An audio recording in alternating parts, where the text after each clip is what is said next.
Moisés já havia falecido e Deus já havia escondido o seu corpo no alto do Monte Nebo. E o povo está agora prestes a entrar na terra prometida.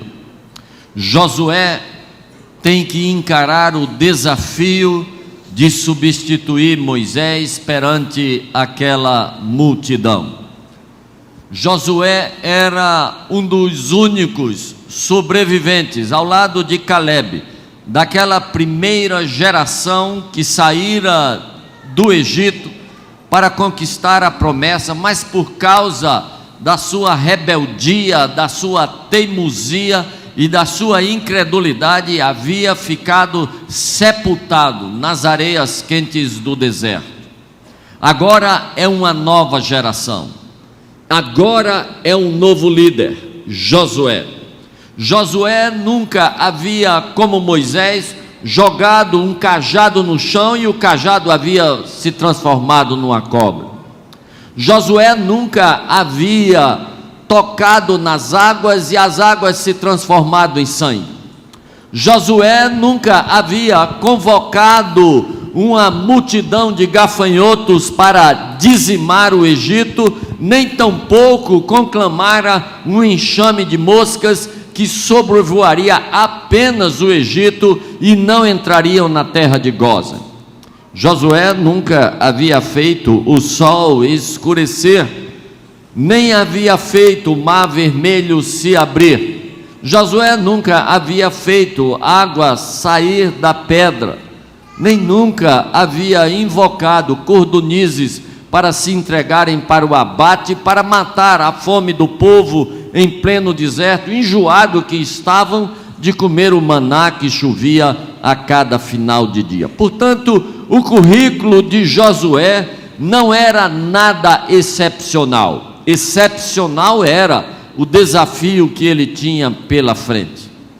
Mas Deus aparece a Josué e diz: a partir de amanhã, eu vou começar a exaltar o teu nome perante esta multidão. Amanhã, na hora em que vocês se aproximarem do Jordão, eu vou começar a operar maravilhas por teu intermédio, para que tu tenhas um nome respeitado em todo Israel. No dia seguinte, a multidão se levanta, conclamado pelas trombetas, e marcha em direção à terra que havia sido prometida com juramento. Quando eles chegam diante da terra e avistam a terra, eles avistam antes da terra um obstáculo intransponível, o Rio Jordão, que transbordava, porque era tempo de transbordar, era tempo de cheia. Deus podia até ter trazido o povo numa outra época, em tempo de seca, em que ficaria mais fácil aquela multidão atravessar nos vales, onde a profundidade dele fosse mais rasa. Mas de propósito, Deus conclamou o povo naquela data, porque naquele dia o Rio Jordão estaria transbordando por todas as suas ribanceiras, e seria algo absolutamente impensável atravessar aquele rio com aquela multidão calculada de 2,5 milhões a 3 milhões de pessoas, onde havia muitas pessoas idosas e muitas crianças.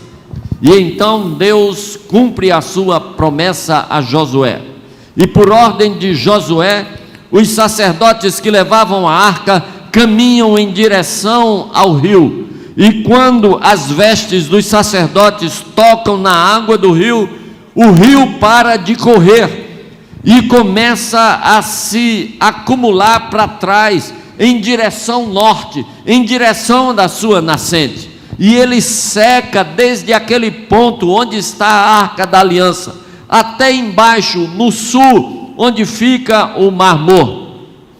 E então os sacerdotes com a Arca da Aliança ficam parados no meio do leito do Rio Jordão, o rio Jordão encapelado para este lado, e o povo passando a pé enxuto do lado de cá, e aquilo que parecia ser um obstáculo se transforma num portal de boas-vindas, num tapete de boas-vindas, para que o povo entre na posse da terra que havia sido prometido muitas gerações e vários séculos antes.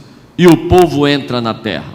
Mas antes que desaparecesse aquele clima de sobrenatural, antes que passasse aquela sensação de milagre, antes que passasse aquela emoção, Deus manda, através de Josué, que 12 homens, um de cada tribo de Israel, se dirija até o leito do Jordão, e de onde estão pousados os pés dos sacerdotes que seguram a arca da aliança, eles deveriam recolher uma pedra, e deveriam trazer esta pedra para o arraial, que haveria de ser montado na cidade de Gilgal, e assim 12 pedras são tiradas do leito seco do Jordão, e Deus diz: estas pedras haverão de ser um testemunho para as gerações futuras, e haverá de ser que no futuro, quando os vossos filhos e os filhos dos vossos filhos perguntarem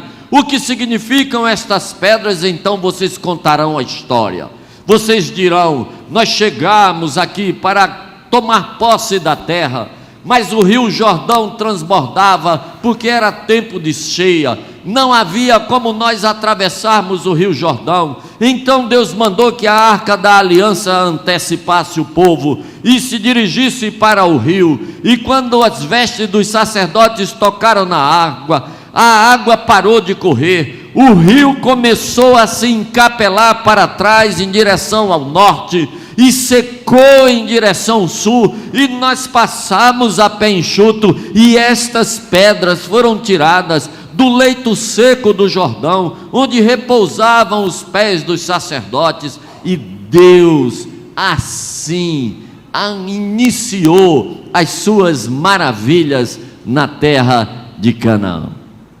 E assim eles fizeram. Fim deste primeiro round, havia o próximo. E o próximo agora era conquistar uma terra que estava entupida de gente, e de gente mais antiga, e de nações mais aguerridas. Havia nações que já dominavam a tecnologia dos carros com rodas de ferro. Havia nações que dominavam tecnologia de armas mais aprimoradas. Havia nações que tinham exércitos constituídos, exércitos experimentados, e havia cidades como a cidade de Jericó, o primeiro obstáculo na conquista da terra de Canaã, que era cercada por muralhas, muralhas que haviam resistido há milhares de anos.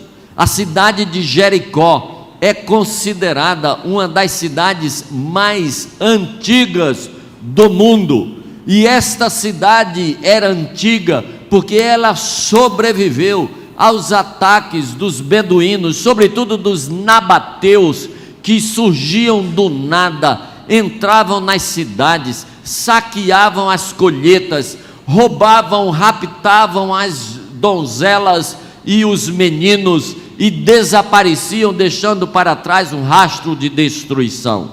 Jericó sobrevivia porque ela estava cercada por uma muralha de pedras, uma muralha inexpugnável, uma muralha que já havia resistido a ataques por milhares de anos.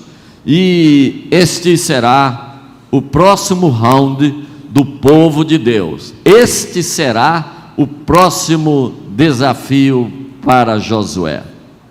E o texto do capítulo 5, antecedendo o que foi lido aqui, diz que Josué se levanta de manhã cedo para olhar, inspecionar a cidade de Jericó. A cidade estava fechada, lacrada, ninguém entrava, ninguém saía, porque as pessoas que estavam dentro da cidade sabiam que se aproximava uma grande batalha, que se aproximava um povo que havia derrotado todos os reis do outro lado do Jordão. E este povo então temeu.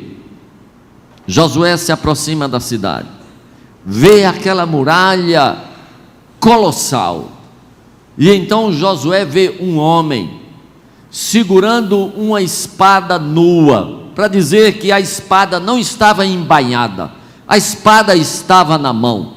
E Josué se aproxima daquele homem e pergunta: és tu dos nossos ou és tu dos deles? E a resposta do homem é: não, eu nem sou dos seus e eu nem sou dos deles. Eu sou o príncipe do exército do Senhor e eu acabo de chegar. Eu sou o príncipe do exército do Senhor e eu acabo de chegar. Queridos, nós temos uma ideia um pouco enganada a respeito da Trindade. De um modo geral, nós dizemos Pai, Filho e Espírito Santo, mas esta Trindade, formada por Pai, Filho e Espírito Santo, só se estabeleceu, na verdade, há 2000 anos atrás, quando o Verbo de Deus encarnou e nasceu da bendita Virgem Maria, na manjedoura da cidade de Belém. Aquele que nasceu na cidade de Belém foi gerado em Maria pelo poder de Deus, e por isso ele passou a ser chamado Filho de Deus. Mas antes de Belém, o Deus que encarnou naquele menino, que recebeu como nome de batismo Jesus, se chamava Verbo de Deus. E este Verbo de Deus, em todo o Velho Testamento, ele aparece inúmeras vezes com a designação de o anjo do Senhor, e sempre que é o anjo do Senhor, referindo-se a uma teofania, muito provavelmente uma aparição do próprio Jesus Cristo, aparece sempre com letra maiúscula. E este que aparece aqui, que diz: eu sou o príncipe do exército do Senhor e acabo de chegar, é uma manifestação de Deus, mas provavelmente é uma manifestação do Verbo de Deus, que mais adiante será conhecido pelo nome de Jesus Cristo e irá morrer na cruz do Calvário. No Velho Testamento, Jesus Cristo é o Verbo de Deus, e em alguns lugares ele assume a condição de príncipe do exército do Senhor. Era o homem por trás, era o Deus por trás das vitórias do povo de Deus.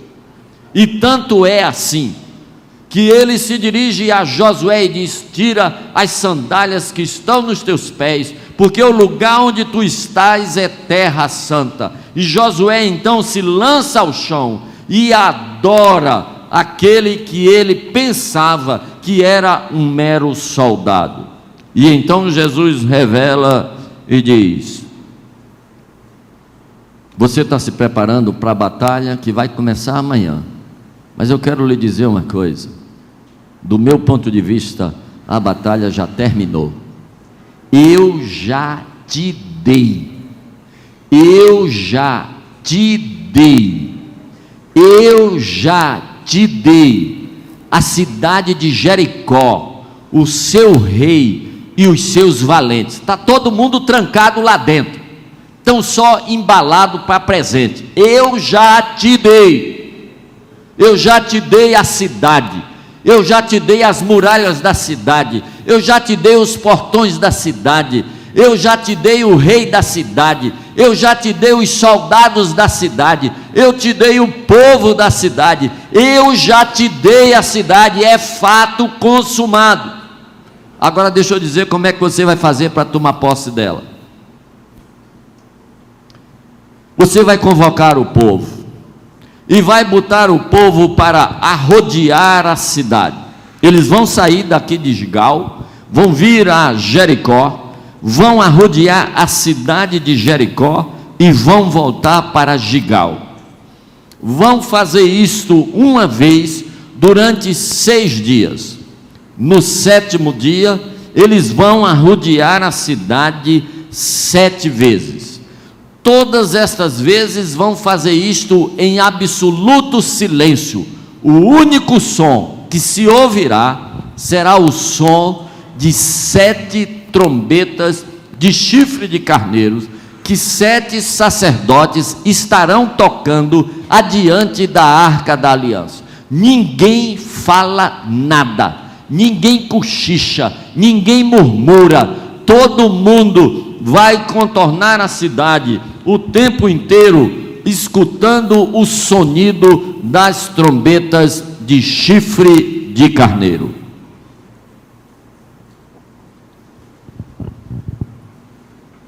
E foi assim que aconteceu. Deus poderia, queridos, ter dado àquela cidade no primeiro dia, sem precisar dessa complicação de arrodear a cidade. Mas Deus determinou que ela não seria entregue no primeiro dia, que ela só seria entregue no 7º dia, depois de arrodearem a cidade 7 dias. Quando Naamã chega leproso diante de Eliseu, Eliseu manda que ele vá mergulhar 7 vezes no Rio Jordão para ser curado de lepra. Naamã tinha na cabeça qual era o método que seria usado para curar a sua lepra. Ele imaginava que o sacerdote ia passar a mão sobre o lugar ferido e ia invocar o nome de Deus e a pele seria restaurada. Mas o sacerdote nem passou a mão no local ferido, nem olhou para ele, nem recebeu Naamã, não fez nenhuma oração, apenas disse: vá e se banhe 7 vezes no Rio Jordão. Naamã sai indignado, ele volta irado para seu país, mas no meio do caminho, um dos seus comandados diz: se o homem de Deus tivesse mandado tu fazer um negócio complicado demais, o senhor não ia fazer? Então, já que está aqui, aproveita, mergulha nesse rio. E Naamã mergulha a primeira vez e levanta leproso, mergulha a segunda, levanta leproso, mergulha a terceira e ainda está leproso, a quarta, a quinta, mergulha 6 vezes e ainda está leproso. Mas quando ele mergulha a 7ª vez, que ele se levanta, a sua pele estava limpa como a pele de uma criança. Deus tem o poder de curar a lepra no primeiro mergulho e até sem mergulho nenhum, mas Deus se reserva o direito de dizer quantas vezes temos que mergulhar ou quantas vezes temos que circundar a cidade de Jericó. E embora ele já tenha dado a cidade de Jericó, embora a vitória já tenha sido conquistada pelo príncipe do exército do Senhor, ele diz: vocês vão arrodear a cidade 7 dias. Queridos, quanto tempo você está disposto a arrodear a cidade, a arrodear o problema, para receber a vitória que Deus já lhe conquistou? Quanto você está disposto a fazer para tomar posse de uma bênção que Deus já lhe deu? Deus já lhe deu. A questão é como vai ser o cerimonial de posse. E o cerimonial de posse pode ser num instante, mas pode durar 7 dias, ou pode durar 7 anos. Que tempo você está disposto a esperar, em obediência à palavra de Deus, para tomar posse de algo que pela fé Deus já te deu? Eu imagino aqueles homens todos em fila, passando ao redor daquela muralha. Pessoalmente, eu tenho uma ideia. Eu acho que Deus mandou que eles fizessem aquilo para que eles tomassem conhecimento do tamanho do problema. Eu imagino que Deus mandou que eles fossem passar ao redor daquela muralha, circundando, olhando para aquela montanha de pedra, e eles estavam proibidos de falar qualquer coisa, mas não dava outra, não tinha como, as pessoas não aguentavam. E eu imagino que alguém olhou para a muralha, olhou para o soldado que estava ao lado dele e disse: a bicha é alta. E o outro cochichou: e a pedra é dura. E outro disse: vai ser difícil. E o outro deve ter dito: eu acho que vai ser impossível. E eles voltavam para o acampamento. No dia seguinte a mesma coisa, e o cara olhava e dizia: parece que ela está mais alta. E o outro dizia: eu acho que a pedra está mais dura. E o outro dizia: parece que é mais impossível do que ontem. E durante 7 dias eles tiveram uma noção exata da altura daquela muralha, do tamanho daquelas pedras e do tamanho da bronca que eles iam ter que enfrentar. Mas sabe, queridos, havia outras pedras na história. Quando eles passavam ao lado daqueles milhões de pedras, quem sabe bilhões, não tenho a menor ideia. A cidade era grande, cerca de 120 mil pessoas, era uma cidade rica, chamada Cidade das Palmeiras, balneário perto do Jordão.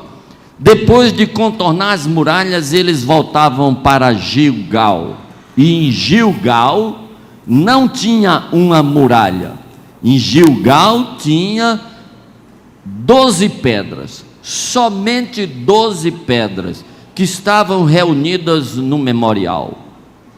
E quando eles olhavam para aquelas pedras, as pedras diziam: vocês passam por Jericó, porque vocês passaram por algo maior do que Jericó. Vocês passaram por um rio Jordão transbordando em tempo de cheia. A muralha dizia: aqui vocês não entram, por mim vocês não passam. Aquelas pedras diziam: passam, passam. Quer apostar? Passa. Fique tranquilo, vocês passam. E durante 7 dias, aquelas pessoas ouviam 2 discursos: o discurso do problema e o discurso do memorial de bênção. E aconteceu que no 7º dia, quando eles estavam arrodeando a cidade, na 7ª vez, escutando o som das trombetas de chifre de carneiro, diga comigo: trombeta de chifre de carneiro. Outra vez: trombeta de chifre de carneiro. Quer saber como é esse nome em hebraico? É Shofar Gerem Yobel. Bora, Shofar Gerem Yobel. De novo, Shofar Gerem Yobel. Isso é trombeta de chifre de carneiro. Em Israel havia 2 tipos de trombeta. Havia um tipo de trombeta que eram as trombetas de prata. O nome era Hetzot Sorot. Hetzot Sorot, elas estão descritas em Números capítulo 10, verso 2 a 9. E as trombetas de prata, elas eram tocadas para conclamar o povo para os deslocamentos e para a guerra. Era a trombeta de prata que se tocava em tempo de guerra, em momento de batalha. Mas a trombeta que Deus mandou tocar, arrodeando as muralhas de Jericó, não era trombeta de prata, não era trombeta de batalha, era trombeta de celebração. O Shofar Gerem Yobel, ele era tocado no ano do jubileu, para anunciar libertação de todos os cativos, para anunciar a quitação de toda dívida, para anunciar a posse de toda a promessa e a trombeta de celebração foi o que foi tocado naqueles 7 dias. Eram 7 dias olhando para aquela muralha que parecia inexpugnável, mas foram 7 dias escutando o som de trombeta de celebração. Não era trombeta de guerra, era trombeta de celebração. Não era trombeta de batalha, era trombeta de comemoração por vitória já conseguida. Sabe, queridos, talvez você já esteja há muito tempo tocando trombeta de prata. Talvez já faça tempo demais que você está tocando trombeta de guerra. Quem sabe está na hora de você parar de tocar trombeta de prata e começar a tocar trombeta de chifre de carneiro. É verdade, a muralha ainda está de pé, mas pouco importa. Deus disse: eu já dei, eu já dei, eu já dei. E se Deus já deu, o que nós temos que fazer é celebrar, porque a vitória já foi conquistada e já foi outorgada. É só o protocolo de tomar posse, mas a vitória já foi dada. E se a vitória já foi dada, não tem que tocar mais trombeta de prata. Está na hora de começar a tocar trombeta de celebração. Quem sabe você continua tocando trombeta de guerra de uma vitória que Deus já te deu. É verdade, você não tomou posse ainda, mas isso é só detalhe.